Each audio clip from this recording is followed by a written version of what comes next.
I had a wonderful childhood here in Little Rock, Arkansas. I was born here in Little Rock. And my mother told me back in those days, she says, Raye, you'll have 3 strikes against you.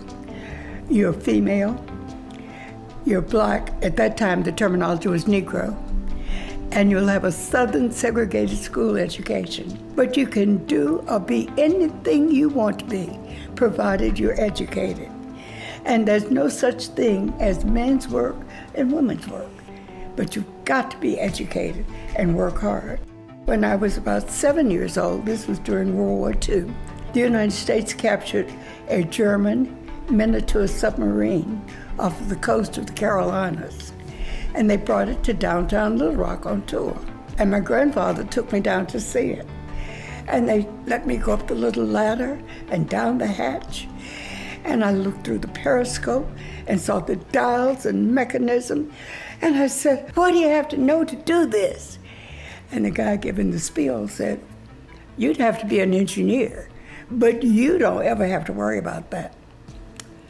Well, I didn't realize I'd been insulted. So that was my goal. I decided at 7 I was going to become an engineer. And I remember when I was in 8th grade, I had a history teacher, and kids were talking about what they wanted to be when they grew up. And of course I said I wanted to become an engineer. They laughed at me because they thought I wanted to drive a train. Mrs. Holliday called me aside and she said, don't get upset about them laughing at you. Aim for the stars. At the very worst, you'll land on the moon. And the day after I graduated, I marched off to Washington, D.C., fanned my resume around, and ironically enough, the Navy was the first group to call me in for an interview. And even with a college degree, they started me at the bottom of the ladder. My job was to go out and compare tapes that had data typed on it on the UNIVAC 1 serial number 2. It was the first commercially available computer. No one was allowed to touch the UNIVAC 1 except engineers or mathematicians. I said, John, teach me to operate the computer. He said, no. If I teach you to operate the computer, you'd have my job. Well, about 2 weeks went by. And for some reason, none of the engineers showed up. And I walked over to the computer and I started to replicate what I had seen him doing. I only knew one way to do things. But anyway, he came out and he stood there and watched me. And finally he said, Raye, I didn't know you knew how to operate the computer. I said, I don't.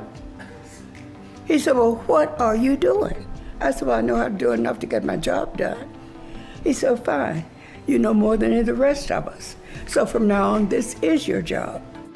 In 1971, President Nixon was in office then. And he decided he was going to want a new ship designed. But instead of it taking 2 years to do the rough draft, as had been the history of the Navy, he wanted the Navy to produce this in 2 months. The admirals gave me 1 month to do it, and I did it in 18 hours and 26 minutes. A presentation that I do in today's environment, I call it changing obstacles. When they say you can't do something, remember I was told you can't all the way. Well, that's an obstacle. You might have to drop back and create a challenging situation out of it and go a different direction. It might take you a little longer, but you can achieve and excel. I did.